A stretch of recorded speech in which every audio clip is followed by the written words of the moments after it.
Titan submarine ने अपना सफर Canada के सेंट जॉन पोर्ट से शुरू किया।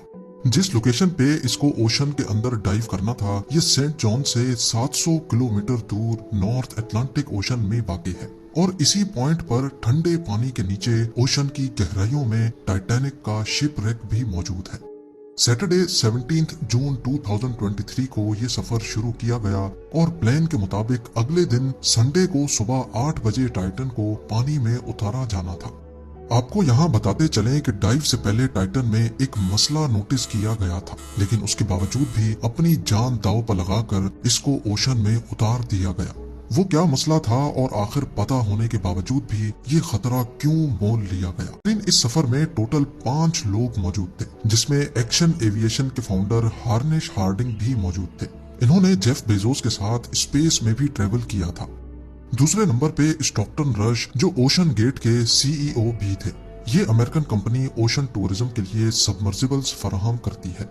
तीसरे नंबर पे 77 साला पॉल हेनरी थे, जिन्होंने पहले भी टाइटैनिक को विजिट किया था। ये शिप रेक के एक्सपर्ट थे और इनको टाइटैनिक के बिखरे हुए पार्ट्स की काफी जानकारी थी। और आखिर में पाकिस्तानी बिजनेस टाइकून शहजादा दाऊद अपने बेटे सुलेमान के साथ इसी सबमरीन का हिस्सा थे। 17 जून को डाइव करने से पहले हार्निश हार्डिंग ने इंटरनेट पे अपना आखिरी पोस्ट किया था। उनका कहना था कि शदीद सर्द मौसम की वजह से उनकी डाइव डिले हो गई है। कल सुबह को जब थोड़े वक्त के लिए मौसम बेहतर होगा तो हम डाइव कर जाएंगे।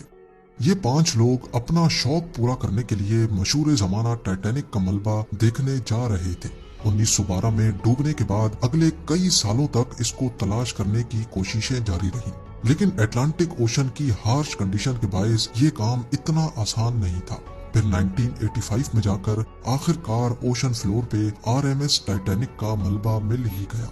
टाइटैनिक अपने पीछे इतने सवालात छोड़कर गई थी कि अब इनके जवाब तलाश करने का वक्त आ चुका था।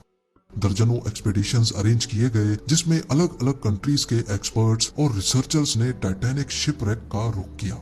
Canadian film maker James Cameron ने 1995 में टाइटैनिक के मलबे के दर्जनों दौरे किए और फिर 1997 में टाइटैनिक मूवी रिलीज की गई। रही सही कसर टाइटैनिक मूवी की कामयाबी ने पूरी कर दी। इसने इतनी धूम मचाई कि अब टाइटैनिक के मलबे को खुद जाकर देखना करोड़ों लोगों का ख्वाब बन गया। यानी ये काम अब सिर्फ रिसर्च के मकसद तक ही महदूद नहीं, बल्कि शिप रेक साइट पर टूरिस्ट भी जाना शुरू हो गए। कहा जाता है कि ओशन की गहराई तक जाना स्पेस में जाने से भी ज्यादा मुश्किल है और इसकी सबसे बड़ी वजह है पानी का प्रेशर। टाइटैनिक शिप रेक समंदर की सतह से 4000 मीटर यानी 4 किलोमीटर नीचे है। इस गहराई को इमेजिन करना हो तो आप बुर्ज खलीफा को देखें और समझ लें कि टाइटैनिक का मलबा समंदर में करीब 5 टाइम्स बुर्ज खलीफा की हाइट जितना नीचे है। इस गहराई में पानी का प्रेशर 5800 PSI होता है। ये उतना ही प्रेशर होगा कि इंसान के पूरे जिस्म पर नहीं, बल्कि सिर्फ 1 स्क्वायर इंच के हिस्से पर एक पूरा हाथी खड़ा कर दिया जाए। तो अब आप अंदाजा लगा लें कि एक सबमरीन में कितने स्क्वायर इंच होंगे और उस पर कितना ज्यादा प्रेशर पड़ता होगा। खैर, संडे 18 जून 2023 दोपहर को 12 बजे सबमरीन का सफर स्टार्ट हुआ। नॉर्मली टाइटैनिक तक पहुंचने में 2 घंटे लगते हैं, लेकिन 1 घंटे 45 मिनटों के बाद ही मदरशिप पोलर प्रिंस, जो के ऊपर वेट कर रही थी, उनका सबमरीन से राब्ता टूट गया।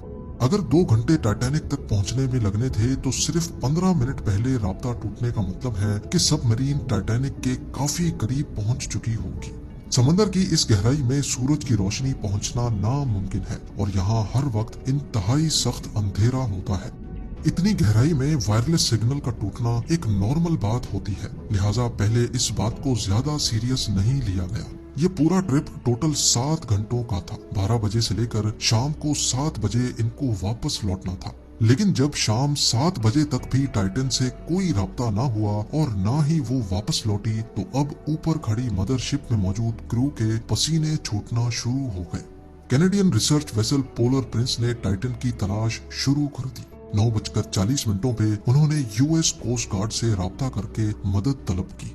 अगले दिन मंडे को US और कैनेडियन शिप्स और प्लेन्स ने पूरे एरिया में एक प्रॉपर सर्च ऑपरेशन शुरू कर दिया। उन्होंने सिर्फ समंदर की सतह पर ही नहीं, बल्कि सोनार स्कैनिंग की मदद से पानी के अंदर भी अपनी तलाश जारी रखी। इस एरिया में जो कमर्शियल वेसल्स थी उनको भी ऑर्डर दे दिया गया कि वो अपनी आंखें खुली रखें। अगले 2 दिनों तक ये तलाश जारी रही, लेकिन टाइटन का कोई अता पता ना चल सका। लेकिन फिर एक उम्मीद की किरण नजर आई। वेडनेसडे 21 जून को सुबह 6 बजे सर्च टीम को पानी की गहराइयों में से कुछ आवाजें सुनाई दी। ये आवाजें अंडर वाटर रेडार्स की मदद से सुनी गई थी। फौरन आरओवीज को आवाज की डायरेक्शन में भेजा गया, लेकिन इस बार भी टाइटन की कोई खबर ना मिली। खो देने का डर बढ़ता जा रहा था, क्योंकि सबमरीन में जितना ऑक्सीजन था वो सिर्फ 96 घंटे या फिर 4 दिनों तक का था, और इस वक्त तक 4 में से 3 दिन गुजर चुके थे। लेकिन यूएस, कनाडा और फ्रांस की सर्च टीम्स ने हिम्मत नहीं हारी। थर्सडे 22 जून को दोपहर 12 बजे आरओवीज को टाइटैनिक के मलबे के पास भेजा गया।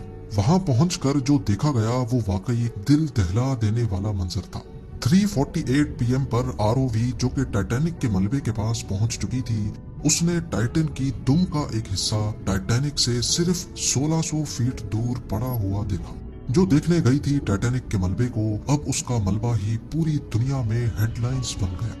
इसका सिर्फ एक ही मतलब है कि सबमरीन पानी का प्रेशर बर्दाश्त ना कर सकी और समंदर की गहराइयों में ही फट गई। इस खबर ने पूरी दुनिया में जैसे हलचल सी मचा दी।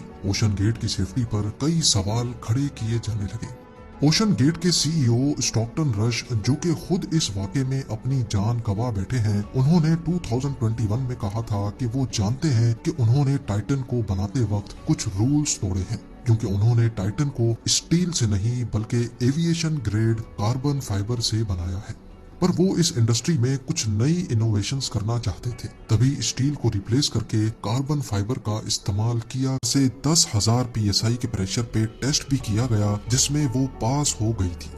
पर एक्सपर्ट्स का मानना है कि ओशन के अंदर हजारों किस्म की ताकतें सबमरीन पर पड़ती हैं, जिसमें न सिर्फ प्रेशर बल्कि पानी का बहाव भी होता है, जो कि लहरों की वजह से पैदा होता है। इसके अलावा अंधेरे की वजह से ये भी हो सकता है कि कोई भारी पत्थर या फिर समंदरी मखलूक सबमरीन से टकराई हो। कुछ भी हो, टाइटन की तबाही की एक वजह तो इसका कार्बन फाइबर का हल था, लेकिन दूसरी वजह इसमें पहले से मौजूद क्रैक्स भी थे। जी हाँ, टाइटन सबमरीन 2019 में कार्ल स्टैनले नामी एक बिजनेसमैन को भी लेके गई थी, और उस वक्त भी उसको ओशन गेट के सीईओ ही ऑपरेट कर रहे थे। कार्ल ने बताया कि उस सफर के दौरान जब वो नीचे जा रहे थे तो उनको टाइटन की बॉडी में से क्रैकिंग की आवाज सुनाई दी थी। At one point, I was actually even able to drive the submarine towards deeper water by the sound of the cracking getting louder. उस वक्त उन्होंने इस आवाज पर ज्यादा ध्यान नहीं दिया, क्योंकि उनको ओशन गेट के सीईओ, जिन्होंने खुद ये सबमरीन डिजाइन की थी, उन पर पूरा भरोसा था। लेकिन इस हादसे के बाद उन्होंने CNN को बताया कि शायद वो आवाज इस बात की वार्निंग थी कि टाइटन की बॉडी पानी का प्रेशर बर्दाश्त नहीं कर पा रही। अगर ये बात सच है तो इसमें कोई शक नहीं कि टाइटन की बॉडी में क्रैक्स पड़ना पहले से शुरू हो गए थे। 2018 में ओशन गेट के एक एग्जीक्यूटिव ने टाइटन की कार्बन फाइबर बॉडी के खिलाफ आवाज उठाई थी। उनका कहना था कि ये मसला सबमरीन के फटने से सिर्फ चंद मिली सेकेंड्स पहले पता पड़ेगा, और हकीकत में भी ऐसा ही हुआ। जिस गहराई में टाइटन फटी है, एक्सपर्ट्स का कहना है कि उसको फटने में सिर्फ 0.